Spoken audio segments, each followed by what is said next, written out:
Saygıdeğer konuklar, hepiniz Bilgi Kalitesinin Yatırımcı Güveni, Firma Değeri ve Sermaye Piyasasının Büyümesine Etkisi konulu panelimize hoş geldiniz. Şimdi alkışlarınızla bu panelin moderatörü Sayın Profesör Doktor GÜLER ARAS'ı sahneye davet ediyorum. Yıldız Teknik Üniversitesi Muhasebe ve Finans öğretim üyesi. Buyurun, hoş geldiniz. Konuşmacılarımızı davet etmek istiyorum sahneye. United Arab Emirates University İşletme ve Ekonomi Fakültesi Muhasebe Profesörü Sayın Profesör Doktor NİHEL Çabrak.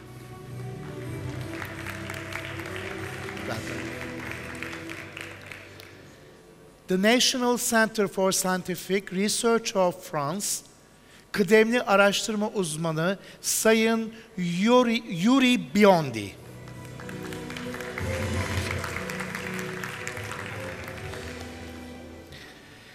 The University of Sheffield, if I'm wrong, I'm so sorry, Sheffield Management School, Muhasebe Yönetim ve Toplum Profesörü Sayın Profesör Jim HASLAM.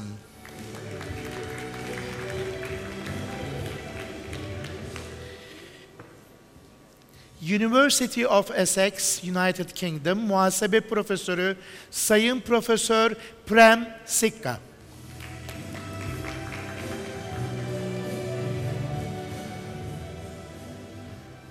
Sayın GÜLER ARAS, buyurunuz efendim.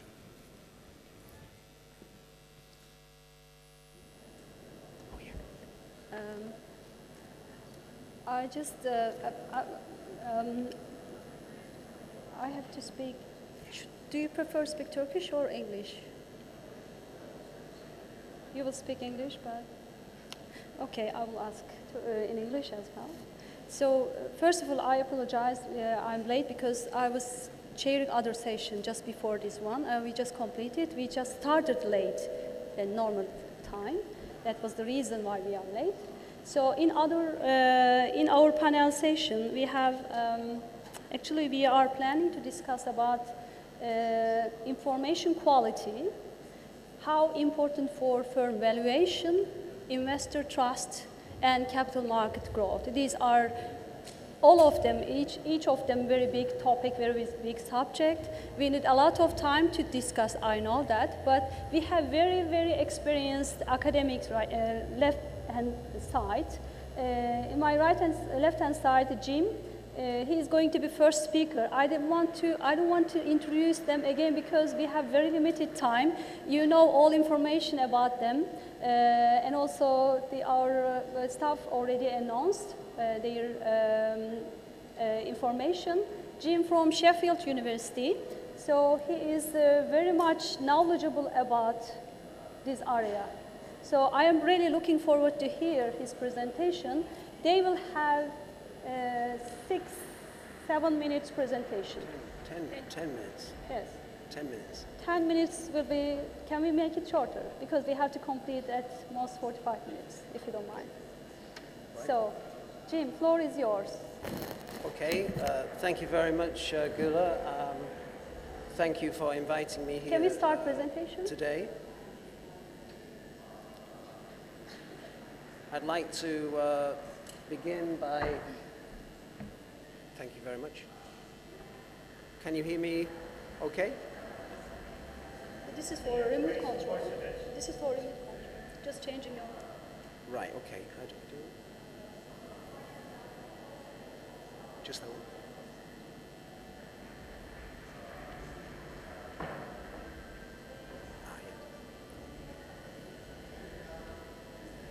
Okay, in this presentation, I'm going to summarize some key research insights in relation to market regulation and briefly suggest implications in terms of regulatory policy. The first thing I'd like to refer to here is the famous efficient markets hypothesis, and to just make the general point that research on the efficient markets hypothesis does not indicate that markets should be left free and unregulated. It has been argued that the rhetoric of efficient markets was used to either counter existing regulations or suggest that no further regulations were needed. But both these arguments are unreasonable and not related to the research. We can make a number of points.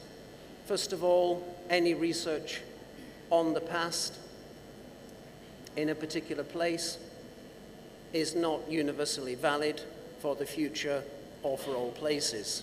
Secondly, most of the research was based on very weak econometrics. As the econometrics have improved, it's very interesting that we've had more different results, and phenomena like behavioral finance have arisen in the wake. We can also say that many of the tests of efficient markets hypothesis are, if you like, derived tests. They are implied tests. They are implications of an underlying efficient markets hypothesis. They are not direct tests of efficient markets. And the assumption that the corollary of efficient markets holds is usually not a reasonable assumption to make. Moreover, the more meaningful the test on efficient markets, the more difficult it is to do. Weak form, as Farmer made distinction between three forms of efficient markets. The weak form efficient market is the easiest test to do, but is the weakest message in terms of the regulatory implications. The more meaningful form of efficient markets hypothesis, the strong form, is extremely difficult to test, almost by definition. And so there are issues about the meaning of this research. Furthermore, from information economics, we know that analytically, a capital market where security prices are up to date and rationally derived from information that we can know at that date is an abstract notion unlikely to be realized in practice. Realistically, moving towards it requires intervention and incurs cost. Empirically, research indicates that meaningful notions of efficient markets, as I pointed out earlier, are extremely difficult to verify. It would be unwise to rely on any argument that the market is efficient, no matter how confident the rhetoric. It is the case that regulation that makes quality information available and monitors prices in relation to that information can improve the quality of the marketplace. This regulation can be improved globally. It's a cost-benefit analysis, although costs might be reduced. At the same time, it's problematic to concentrate on improving one aspect of the socio-economic system without considering impacts beyond that focus, without considering other imperfections in product markets, in labor markets. So in conventional socio-economic terms, just to concentrate on improving the information, which is part of the notion of efficient markets, is problematic. Better information could improve security markets, but it could also demotivate product and services innovation or bolster monopolistic practices in the absence of other regulations. Further, in relation to the socio-economic context, achieving a more effective and efficient way of allocating resources and furthering economic growth does not constitute the limit of relevant issues. Of course, it's very important. It's very important in terms of economic growth and economic prosperity and more general well-being. But there are other dimensions of well-being, and you need to be careful what you understand by well-being and how you measure it. And it may well have, for instance, in Turkey, a particular Turkish dimension. So with regard to socio-economic and environmental considerations, other things are also relevant to the question of well-being. Oh, sorry. It's far from easy to struggle against a race to the bottom in global standards and deepening environmental crisis, both of which reflect failings in global coordination and consensus, as well as a lack of brave local resistance. But those interested in global well-being must struggle for the infrastructure in relation to which global well-being can be enhanced. However, you can see the argument from the local perspective and from the local economic perspective in terms of increased stability in the system, increased stability of regulation as well as stability in the financial system, and a concern to achieve something meaningful in terms of well-being locally. Thank you. Thank you very much, Jim. So I think we will discuss a little bit about after every every panelist presentation. I'm going to ask the question after that, if you don't mind, because these presentations very much combine together. If you don't mind, Nihal, I will continue with Prem, and then I will come back to you. Prem, I know always you have interesting idea. You are paradigm shift person. You have always opposite and different idea than others. So I really wonder that how can you find connection between information quality, firm valuation, capital market growth, and human rights? Well, thank you. Tall order, yes. Yes, I am going to talk about human rights. My argument is that the world is changing. People are far more aware of corporate abuses. And if you want people to have confidence in markets and corporations, you've got to pay confidence in markets and corporations, you've got to pay attention to what people are concerned about. Otherwise, there is simply no trust. You will have demonstrations in the streets. You will have people boycotting your products and services. And that is not something which a lot of people desire. So I'm really interested in sort of opening that thing up. So the main concerns of our time are basically scandals. So what do the banking crash of a decade ago shows us? Numerous corporate abuses. Banks have been serial offenders for years, mis-selling products and misinforming people in their financial reports. And of course, a large number have actually been fined in some countries. So the slide, if they can move on, please. Oh, I've got to do that? Oh, okay, thank you. Gosh, I've got to do two things at the same time, speak and operate technology. Okay. So that's what I was really saying. There are two key drivers of scandals in our time. One is that the markets expect ever-rising profits. Nobody wants any less profits. They always want more and more. So if directors can secure that by taking away somebody's pension right, damage environment, pay poverty wages, do a bit of tax avoidance here and there, markets often don't seem to care. They don't actually look at the quality of the profits or even whether they are sustainable.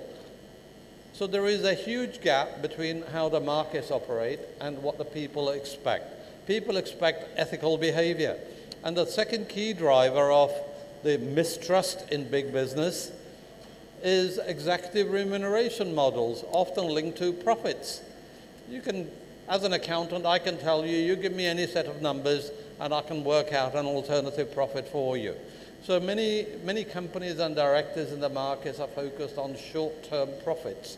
And that itself is highly problematic. That has to change, needs to change, so that it is linked to long-term achievements.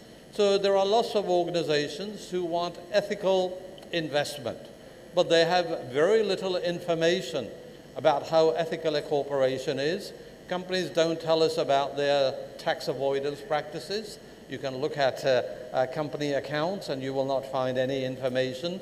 Companies will have routine formulaic words like, we respect human rights. Where is the evidence that they actually respect human rights? No evidence is provided, just empty words are used, and a lot of people know they are empty words. Okay? So you have to pay attention to that. So company accounts are not really of much use when it comes to assessing things that matter to us as human beings. Quality of water, quality of air, quality of security, healthcare, education, and all these things matter. So we need new pieces of information. So this is what I'm going to talk about. So every country on this planet is a signatory to the UN Declaration of Human Rights, and the responsibility for advancing, protecting, defending human rights rests on every individual, be they a natural person or a legal person. Companies are legally liable, according to international treaties, for defending, promoting, advancing human rights. But it is something that is sorely neglected by capital markets. So companies are also the key source of information for international investment, and this inevitably brings them into conflict with loss of local people. So Coca-Cola goes to India and is said to be depleting the water table. Naturally, the farmers are kind of upset. Companies go to another country and want to push for lower healthcare standards, lower health and safety standards. So inevitably there are lots and lots of conflicts. So the UN National Human Rights Council tells us that the state has the duty to protect, but the state has also given birth to an unruly child. It is called a corporation. Corporation is the unruly child of the state, and the state has to deal with it. They can't let this unruly child run amok, and if they do, eventually this child threatens the very existence of the state as well by undermining all the things that people value. So basically, corporations have to manage the risks to the human rights that their activities may bring. So that is very important. So here is an interesting statement from the ExxonMobil executive some years ago, basically saying poor countries can't afford environmental protection. If they insist, we won't invest. That doesn't sound very socially responsible, and that is certainly contrary to the UN Charter, which the US and other countries have signed. And the US has not insisted on enforcing these rights. Increasingly, people are going to the courts to sue the corporations, and that doesn't do the investors' interest any good either. So there are inevitable tensions. So everybody tells us enterprises should respect human rights, and there is a branch of literature which suggests that ethical investors go to corporations who do show some respect for human rights, and therefore there is a demand for their products and services. So this is the key. I doubt if many of you have actually seen foreign direct investment agreements because they are said to be secret. I have seen some, and indeed I have published papers on them as well about their contents. They include what are often called stabilization clauses. So everything in the project is frozen. So the case I wrote about relates to ExxonMobil, Chevron, others who drilled for oil in Africa and then are transporting oil through a pipeline. And the agreement said for the whole life of this particular project, everything is frozen. They will pay no tax. The life of the project could be 100 years. The government can't change the health and safety standards, people's pension rights, minimum wage, health and care. Can't change any of those things. If it does, because people are demonstrating outside, they want better pension rights, then the government must compensate the companies. And if there is any dispute, the clauses say dispute can't be heard in local courts. Must go to a business panel in Washington, D.C., London, or Paris, which means the local people never ever develop the capacity to deal with large corporations, never develop the judicial system, never develop the legal system. It is planned under development of countries, and that has led to lots of problems. And many of you would be aware there is unrest in many African countries against large corporations. Indeed, part of that has given birth to all kinds of disclosures as well. So everything is frozen, stabilized. That is wrong. So stabilization clauses offer protection to foreign investors, but do nothing to defend the local community's rights, and that indeed violates the Human Rights Charter. So what I'm saying is that the FDI agreements need to be made public. Companies tell us they are confidential and private. Why should they be confidential and private? Wouldn't investors like to know whether there is a likelihood of the products of a corporation being boycotted? Is it violating human rights? Are their future cash flows going to suffer? What are the risks? So I'm saying investors should make alliance with people in developing countries and demand these documents to be disclosed. I don't buy the argument that anything that a company does is private. As I gave example yesterday's talk, some of you who would have attended, possibly attended yesterday, I was saying, if the quality of air I breathe and the food I eat is influenced by corporations, in what sense are they private? They are affecting my life and everybody else's life. Therefore, there is no such thing as private corporation and what they ought to keep for themselves. So I think I'm reaching the end of it. So I'm basically saying some have been released, most notably BP, after it was trying to build an oil pipeline and it ran into opposition, demonstrations, lawsuits. Eventually they had to release the FDI agreements, and that pacified some people. The banking industry said it will evaluate the impact of any loans they give for foreign investment in terms of human rights under so-called equator principles. But the difficulty is all this is secret. None of this is released to the public. So we want companies to, so I would say I want companies to respect human rights, release us the documents. Once I have the document, I can then make my own assessment about how responsible a company has been. I don't want to rely on companies and their PR advisors writing a few nice words and nice pictures and telling me we respect human rights. I want concrete information. I want to be able to develop a counter account with which I can make sense of it myself. In other words, every human being is capable of being an auditor, a regulator in their own rights. Let us realize that potential. Thank you. Thank you, Ben. I would like to continue your point. I think one of the main important component of the doing business, not only controlling business with ethical principles or governance principles, but also business integrity is very important. So, but problem is that how can we measure, how can we understand how business doing good for being well? So this is one of the main question nowadays in terms of business world. But my question for NİHEL, related with your presentation, I think integrity, business integrity is very important for sustainable financial system as well. So how accounting system able to help, can help for this issue? Do we need to reform accounting system? Do we need to change to help to make better decision, create quality information, and better firm valuation to increase investor trust? These are all connected, but where should we start? What is the main point to start? Should we start just for executives' behavior? Should we start to control this behavior with ethical principles, governance principles, or regulation, which is not enough? So what should be real starting point? NİHEL. Yeah. Thank you, GÜLER. It's a big question, but sorry.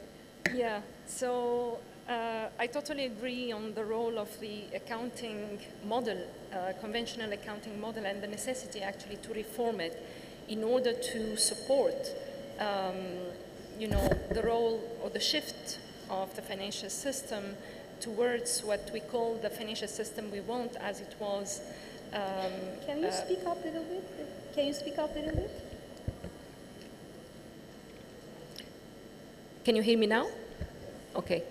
So actually, we need a reform of the accounting system to support the shift of the financial system towards what the United Nations Environment Program called the financial system we want, which is a sustainable financial system. So first, actually, I start by this notion of the quality of growth that was highlighted in a World Bank report in 2000, and according to which actually quality of growth is about people and their well-being, and which involves their ability to shape their lives. So it is a development that is inclusive of future generation and the earth they will inherit.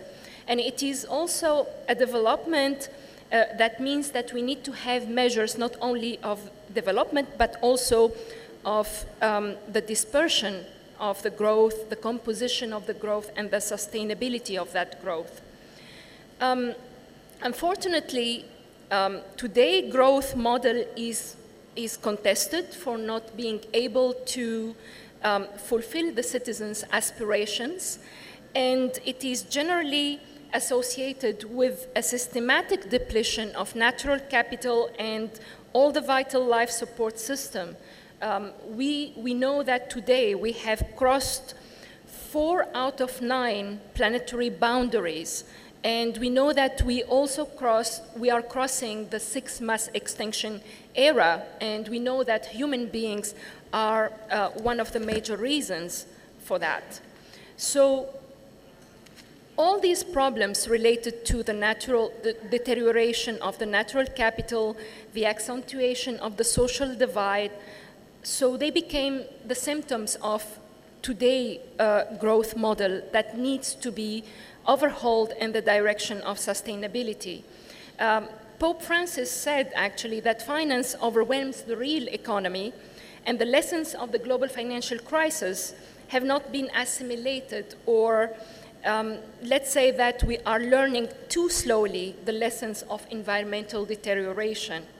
And of course, if we talk about sustainability, it's not only the role of the real economy. The financial system has also its role, and that's why the United Nations Environment Program inquiry into the design of a sustainable financial system was established in 2014 to align the financial system with sustainable development. So our focus on the financial system is explained by the fact that we think that the funding, and it was highlighted also by the United Nations Conference on Trade and Development, that we need every year $5 to $7 trillion to finance the Sustainable Development Goals, and this cannot be fulfilled only by public finance. So we need also the private finance, and so we need to channel actually this private finance towards more sustainable practices. So what is a sustainable financial system as it was defined by the inquiry? It's a system that creates values and transacts financial assets in ways that shape real wealth to serve the long-term needs of an inclusive, environmentally sustainable economy. And this requires aligning the design and functioning of financial and capital markets to escort the transitions towards a green and inclusive economy. And according to the inquiry, this financial system is guided by 10 principles that should be also supported by the rule of law. So if we focus on the first principle, that is about the purpose of the financial system, so the financial system, according to the inquiry, should serve the needs of society by facilitating payments, aggregating, protecting, and allocating savings to the most productive users, and managing risks in ways which support an inclusive and sustainable real economy. But the problem actually, when we look at the practices, the financial agents actually don't consider this as their purpose. Their purpose is driven or is dominated by the fact that they should maximize shareholder value. And if actually they are doing well, they should be focused on increasing the economic bottom line. And of course, this is rooted in new classical economy that perceives markets as the result of rational behavior by self-interested agents maximizing their utility.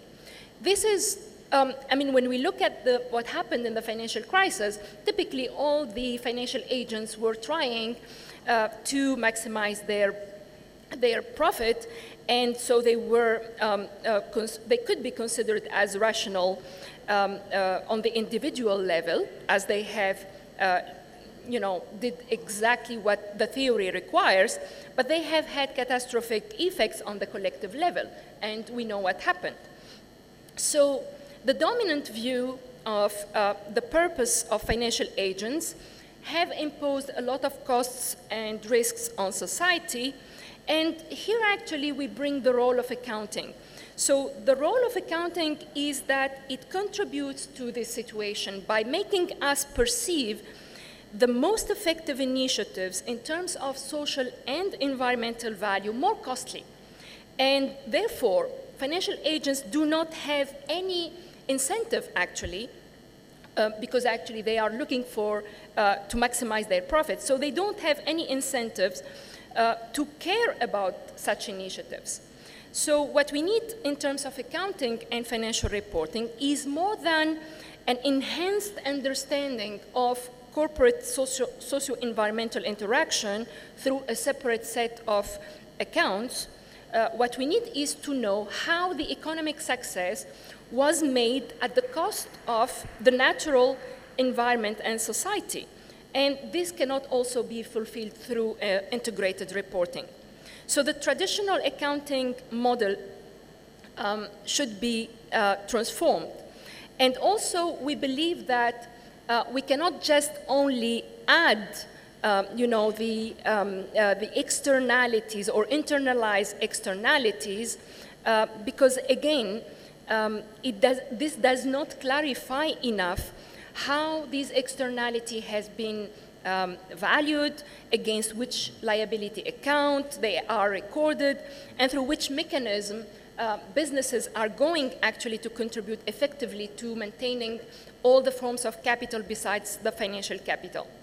So that's why actually we are questioning what we call the proprietary view of accounting, which actually is behind this idea of profit maximization. And what we try to promote is in a view of accounting that has been developed by certain theorists in accounting like Littleton, and according to which actually the rationale is that a business is performing well not because it is owned by shareholders, but because it is managed well, it is organized well.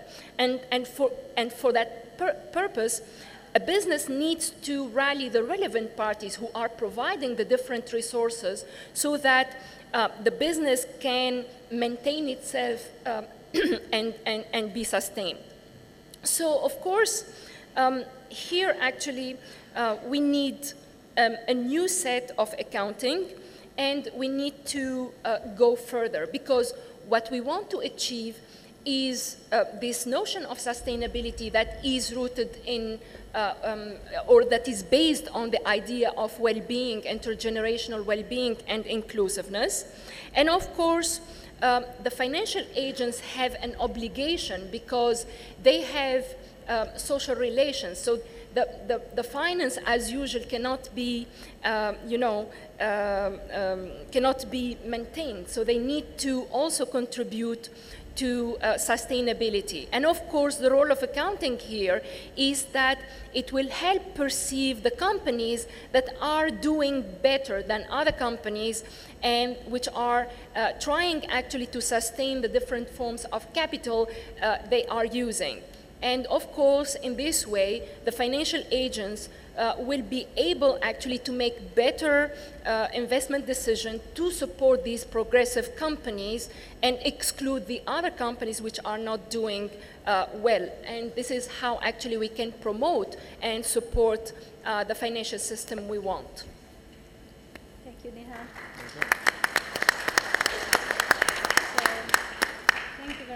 like to continue from same point.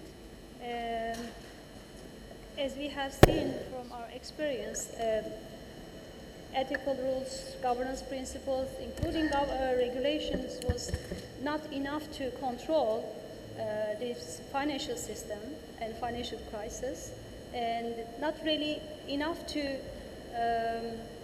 defend the investor right, to protect investor right. So if we like to continue from NİHEL's point, do you think we can get better capital market information with better accounting regulation? Is there any way to make it better? Thank you. Yes.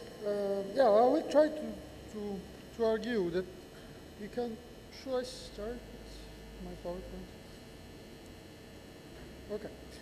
Yes. I can argue actually that the accounting revolution made place actually in the last decades through this international accounting process. So I think we can do better than what we try to do through this accounting convergence. But let me have this idea was to speak about the relationship between accounting information and the capital market and investor needs.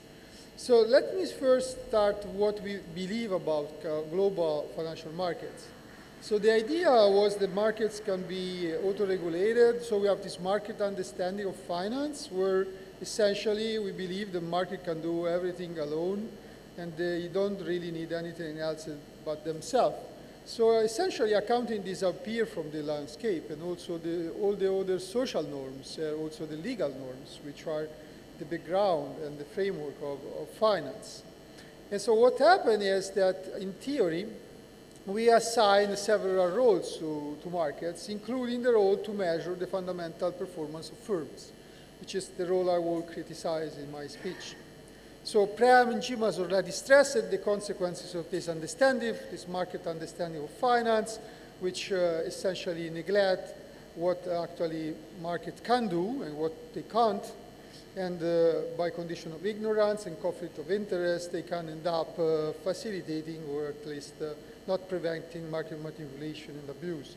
But from the accounting viewpoint, actually, this understanding, this market understanding of finance had probably the most striking consequences, to my view, because this accounting revolution made accounting dependent on the market. So we decided to take accounting from the markets, and we take the market price of reference to do the accounting determination of both financial position and profits.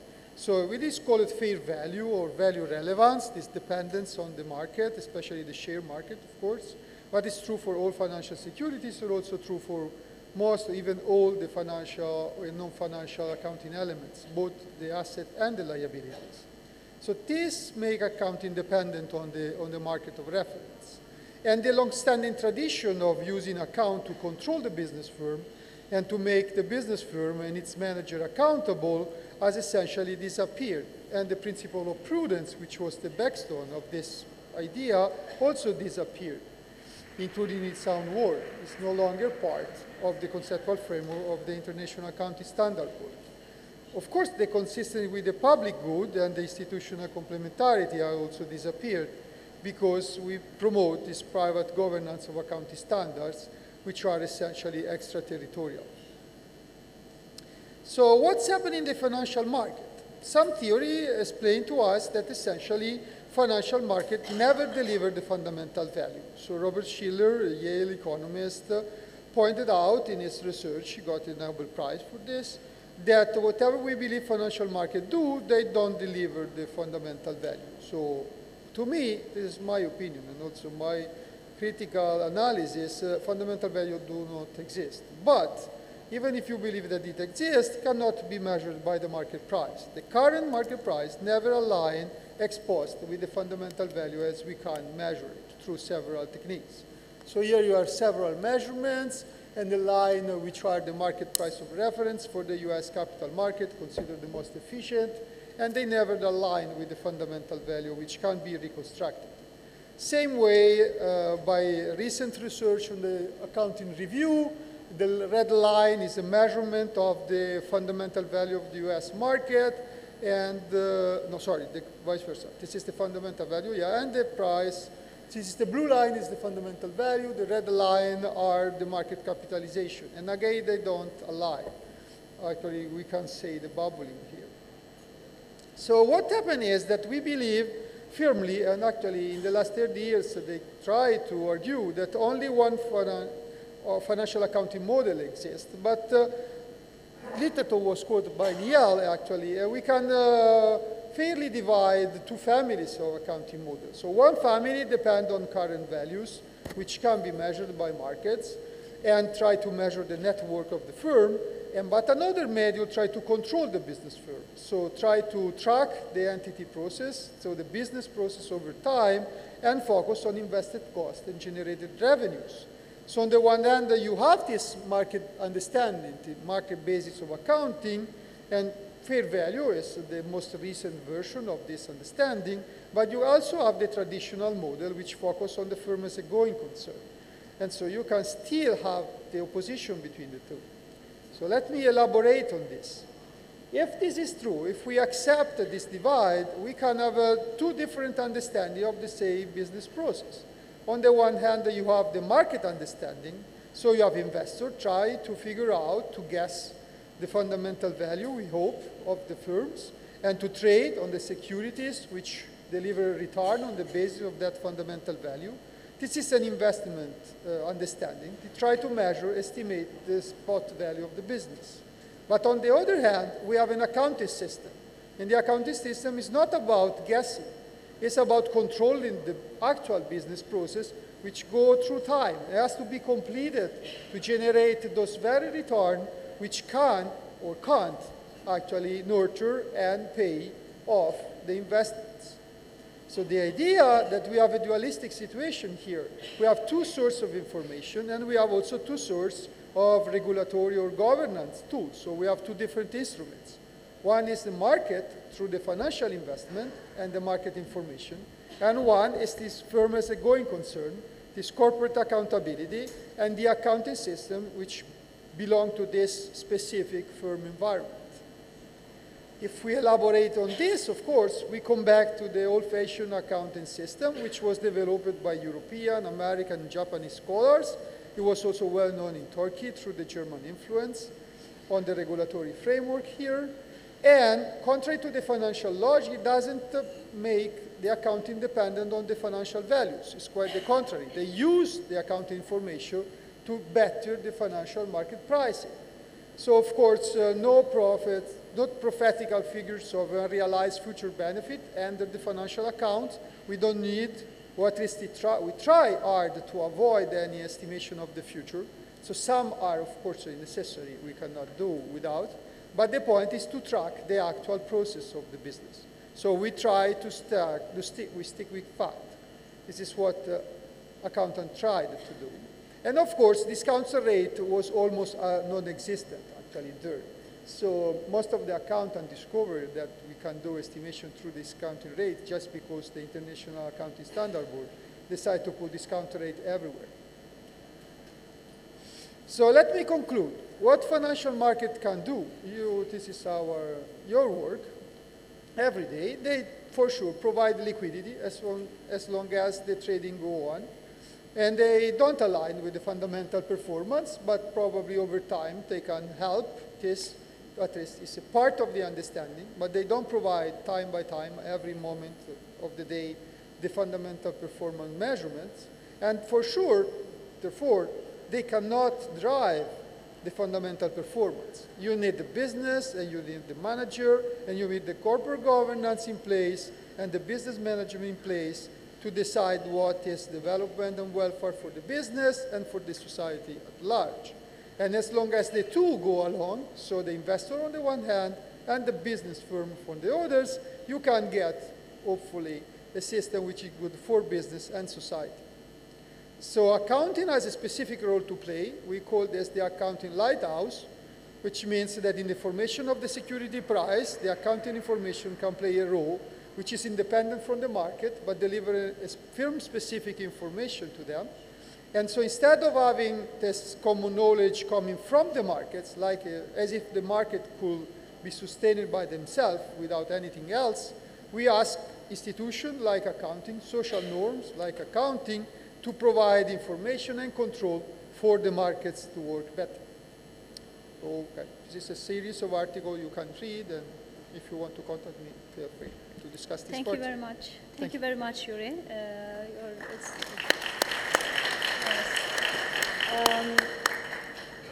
Unfortunately, I was not able to extend the session. We have just 3 minutes left. They just want me to give some, yes, is it okay to continue? Just 2 minutes? 2 minutes. Can we get one question from the audience, if you don't mind? I have many questions to ask, but we couldn't find enough time. Do you have any question? Yes, please.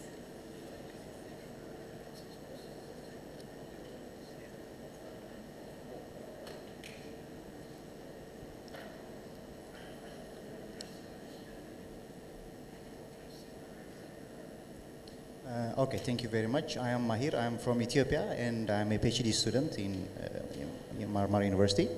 Well, my question goes to Professor Prem. Well, something, caught my attention when you were speaking about, the corporations who are operating, that are operating in the African continent. And of course, it is very obvious that, most corporations, especially those companies that are, engaging in the oil refinery and extractions, are best known for their misbehavior and for just, violating the social responsibilities. Most of them obviously stick with, achieving the first bottom line, the profit bottom line, at the expense of the triple bottom line, which is social corporate responsibility.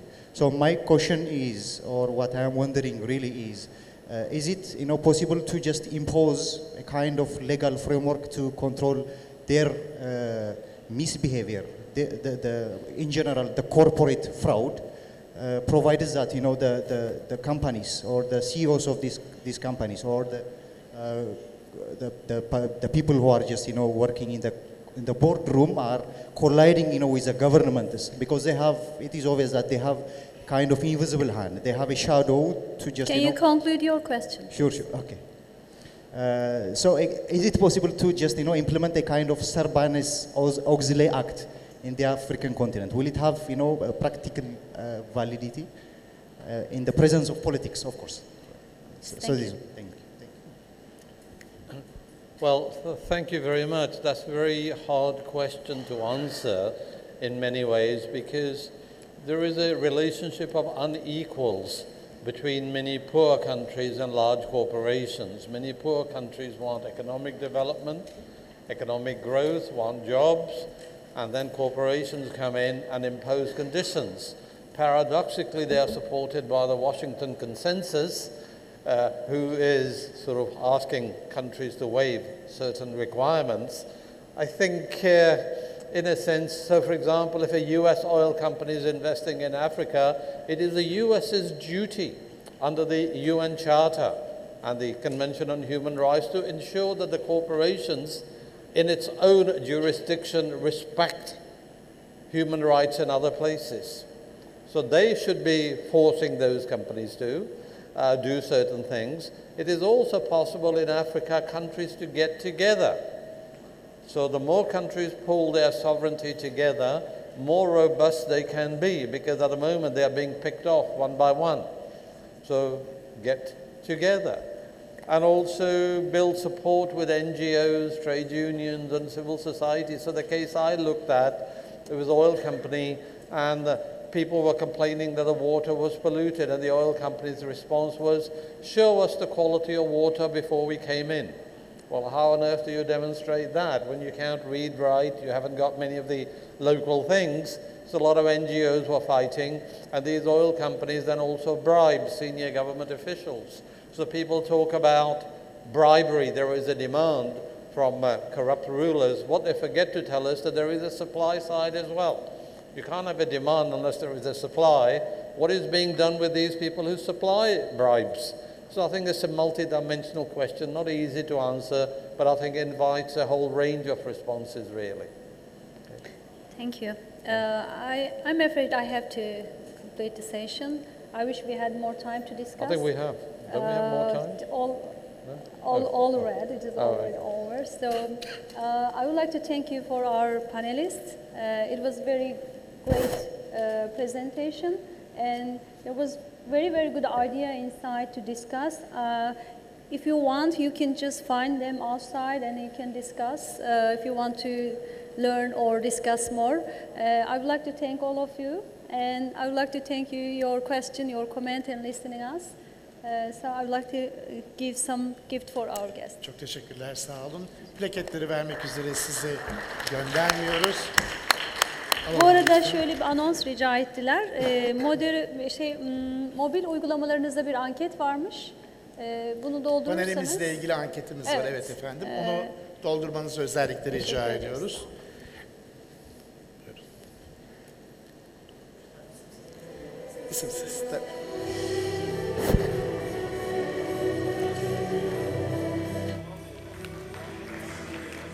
Ben vereceğim.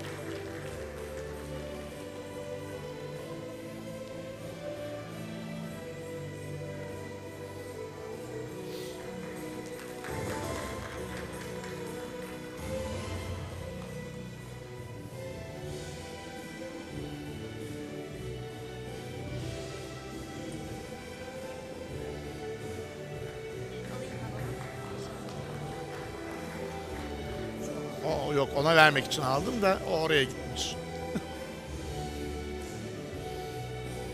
Bunu ben vereceğim.